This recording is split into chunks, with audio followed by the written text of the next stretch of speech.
दोस्तों, इस आर्टिकल में हम चर्चा करने वाले हैं सोनम वांगचुक को नेशनल सिक्योरिटी एक्ट 1980 के अंतर्गत अंतर्गत गिरफ्तार किया गया है केंद्र सरकार की तरफ से।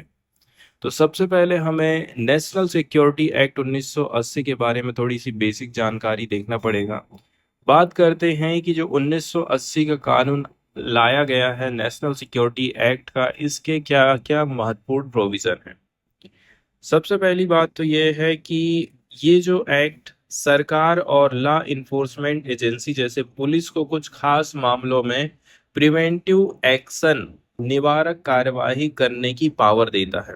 प्रिवेंटिव का मतलब होता है किसी ऐसी घटना को रोकना जो अभी घटित नहीं हुई है लेकिन हो सकती है, कि कोई व्यक्ति भविष्य में ऐसा कर सकता है जिससे नेशनल सिक्योरिटी खतरे में चले जाएगी। ये सजा नहीं होती है बल्कि एक तरह की पहले से की जाने वाली सरकार की तरफ से सावधानी होती है। बात करते हैं पावर ऑफ डिटेंशन की। ये जो कानून लाया गया है केंद्र और राज्य सरकार दोनों को उन व्यक्तियों को डिटेन में लेने का अधिकार देता है। डिटेन में लेना मतलब जेल में डालने का, उनको हिरासत में लेने का अधिकार देता है जो लोग पब्लिक ऑर्डर मतलब सार्वजनिक शांति व्यवस्था को बिगाड़ रहे हैं। जैसे कि कहीं पर प्रोटेस्ट हो रहा है तो प्रोटेस्ट में हिंसा होने लग जाना, जैसे कि अभी लद्दाख के मामले में हमको देखने को मिला था। सेकंड नंबर में इसेंशियल सप्लाईज एंड सर्विस। जरूरी जो सर्विस है, सप्लाईज है, जैसे राशन, पानी, बिजली, इसमें कोई व्यक्ति रुकावट डालने लग जाए तब भी उसको हिरासत में लिया जा सकता है।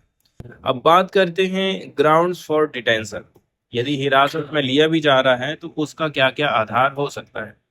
किसी व्यक्ति को एनएसए के अंतर्गत तभी हिरासत में लिया जा सकता है जब उसके एक्शन से नुकसान हो, प्रीजुडाइस, जैसे भारत की डिफेंस को, फॉरेन नेशंस के साथ संबंध खराब हो रहा है, देश की सिक्योरिटी खराब हो रही है, या फिर ये आशंका है कि कोई व्यक्ति ऐसा काम करेगा जो समुदाय की इसेंशियल सप्लाईज एंड सर्विसेज बनाए रखने की क्षमता को खतरे में डालेगा, जियोपार्डाइज जिसको बोला जाता है। अब इसमें एक चीज है कि भाई कितने दिन तक आप किसी को हिरासत में ले सकते हैं।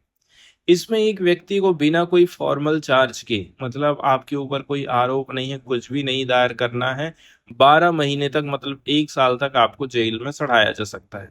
अगर सरकार को लगता है कि व्यक्ति अभी भी खतरा पैदा कर रहा है तो वो इस डिटेंशन पीरियड को और एक्सटेंड कर सकती है। अब बात करते हैं कि एडवाइजरी बोर्ड की। यहाँ पर बोला जा रहा है कि केंद्र और हर राज्य सरकार को एडवाइजरी बोर्ड बनाने होंगे। ये बोर्ड हिरासत की तारीख से 3 महीने के अंदर उस मामले को रिव्यू करेगा। इस बोर्ड में 3 सदस्य होते हैं जो हाई कोर्ट के जज बनने की क्वालिफिकेशन रखते हैं।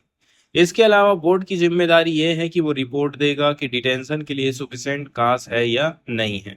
मतलब यहाँ पर चेक एंड बैलेंस भी स्थापित किया गया है।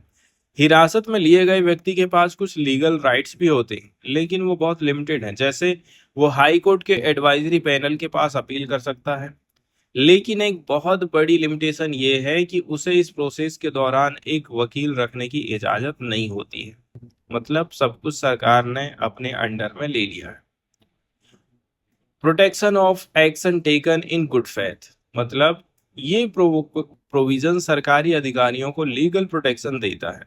इसका मतलब ये है अगर कोई अधिकारी सद्भावना से इस एक्ट के तहत कोई कार्यवाही कर रहा है या करने का इरादा रख रहा है तो उसके खिलाफ आप कोई केस नहीं कर सकते, प्रोसिक्यूशन नहीं कर सकते, या कोई भी कानूनी कार्यवाही नहीं होगी, लीगल प्रोसीडिंग नहीं होगी। मतलब जिस डीजीपी ने सोनम वांगचुक को गिरफ्तार किया है और गिरफ्तार करने का जिस हिसाब से उसने गिरफ्तार किया है वो चीज प्रूफ वो नहीं कर पाता है तो उसका कोई भी कुछ बिगाड़ नहीं पाएगा। इसके बाद टेम्पररी रिलीज की बात करी जाती है। किसी भी हिरासत में लिए गए व्यक्ति को कुछ समय के लिए अस्थायी रूप से रिलीज किया जा सकता है। ये रिहाई बिना शर्त हो सकती है या फिर कुछ कंडीशन भी हो सकती हैं जिसे व्यक्ति मानता हो। सबसे इम्पोर्टेंट बात यह है कि सरकार किसी भी समय उस रिहाई को कैंसिल कर सकती है और उसे वापस हिरासत में ले सकती है। कुल मिलाकर के अंग्रेजों के जमाने में क्रांतिकारियों के लिए जो कानून लाए गए थे उसी प्रकार के कानूनों में से ये कानून भी एक है। अब चलते हैं न्यूज़ की तरफ और देखते हैं कि यहाँ पर न्यूज़ का समरी क्या है। सोनम वांगचुक जो लद्दाख के लिए स्टेटहुड और सिक्स्थ शेड्यूल मतलब संवैधानिक सेफगार्ड फॉर ट्राइबल्स एरिया की डिमांड को लेकर चल रहे मास एजिटेशन बड़े जन आंदोलन का नेतृत्व कर रहे थे, उन्हें शुक्रवार को नेशनल सिक्योरिटी एक्ट के प्रोविजन के अंतर्गत डिटेन कर लिया गया है। बैकग्राउंड की यदि हम बात करें, ये कार्यवाही लेह लद्दाख में हुए वायलेंट प्रोटेस्ट के 2 दिन के बाद हुई है, जिसमें पुलिस एक्शन से 4 सिविलियन की डेथ हो गई थी। तत्काल प्रभाव उनकी गिरफ्तारी के बाद लेह में इंटरनेट सर्विस सस्पेंड कर दी गई थी। बात करते हैं कि यहाँ पर आंदोलनकारी समूह की प्रतिक्रिया क्या है। यहाँ पर कई सारे संगठन काम कर रहे हैं और उन संगठनों ने विरोध प्रदर्शन में अपनी लीडरशिप निभाई है, जैसे कि लेह अपेक्स बॉडी, शॉर्टकट में लैब जिसको बोलते हैं, जो आंदोलन का एक अम्ब्रेला ऑर्गेनाइजेशन है। उन्होंने जोर देकर के कहा है कि वांगचुक का हिंसा में कोई रोल नहीं है, उनका इससे कोई लेना देना नहीं है। इसके अलावा लैब 29 सितंबर को दिल्ली जाएगी, प्रतिनिधिमंडल भेजने की योजना बना रहा है ताकि स्टेटहुड की मांग पर सेंट्रल गवर्नमेंट के साथ बातचीत फिर से चालू हो सके। इसके बाद यदि हम बात करें गिरफ्तारी के डिटेल्स, बात करें कि किसने गिरफ्तार किया। लद्दाख के director general of police SD Jamwal के नेतृत्व में पुलिस की टीम ने इनको गिरफ्तार किया है। कहाँ लेकर गए हैं, तो उनकी पत्नी ने बताया है कि उनको जोधपुर राजस्थान लेकर के जाया गया है। ये दिखाता है कि उन्हें लद्दाख से बाहर लेके गए। पूरे लद्दाख में क्या हालात हैं। लेह, वांगचुक की गिरफ्तारी तब हुई जब लेह कर्फ्यू के चलते परेशान हो रहा था। कारगिल, लद्दाख के दूसरे मेजर टाउन कारगिल में भारतीय न्याय संहिता की धारा 163 लगाई गई है, मतलब 4 से ज्यादा लोगों की गैदरिंग पर रोक है। इसके बाद यहाँ पर एनएसए के बारे में थोड़ी सी बेसिक जानकारी बताई जाती है कि एनएसए आखिर है क्या। ये एक कानून है जो लंबे समय तक जेल में रखने की अनुमति देता है बिना ट्रायल के। इसको बोलते हैं प्रिवेंटिव डिटेंशन। क्यों लगाया गया?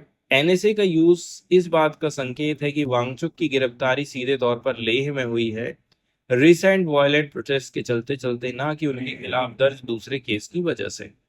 अब हिंसक प्रदर्शनों का विवरण यहाँ पर बताया जाता है कि मुख्य रूप से यूथ ने बीजेपी हेडक्वार्टर और लद्दाख ऑटोनोमस हिल डेवलपमेंट काउंसिल लेह के सेक्रेटरीट पर आगजनी की, तोड़फोड़ करी। इसके अलावा इसका नतीजा यही आया कि सिक्योरिटी फोर्सेस की कार्रवाई में 4 लोगों की डेथ हो गई है और 90 लोग अन्य घायल हो गए। अब बातचीत क्यों नहीं हो सकती, इसका भी यहाँ पर रीजन बताया गया है। लद्दाख लद्दाख अपेक्स बॉडी के एक लीडर ने बोला है कि अभी होम मिनिस्ट्री के साथ लेह में कोई बातचीत नहीं हो सकती है।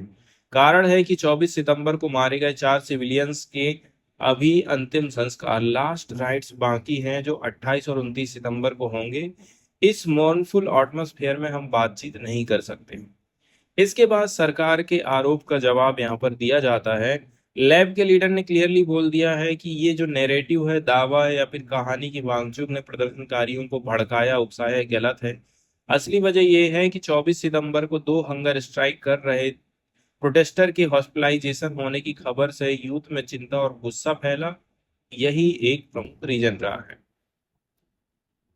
अब वांगचुक की गिरफ्तारी पर लद्दाख के रिलीजियस, पॉलिटिकल और सिविल सोसाइटी ग्रुप्स में बहुत गुस्सा बढ़ गया है। राजनीतिक प्रतिक्रिया की बात करें, लद्दाख के एमपी हाजी हनीफा ने बोला है कि अगर वांगचुक को उनके पीसफुल एजिटेशन के लिए गिरफ्तार किया गया है तो हम इसकी निंदा करते हैं।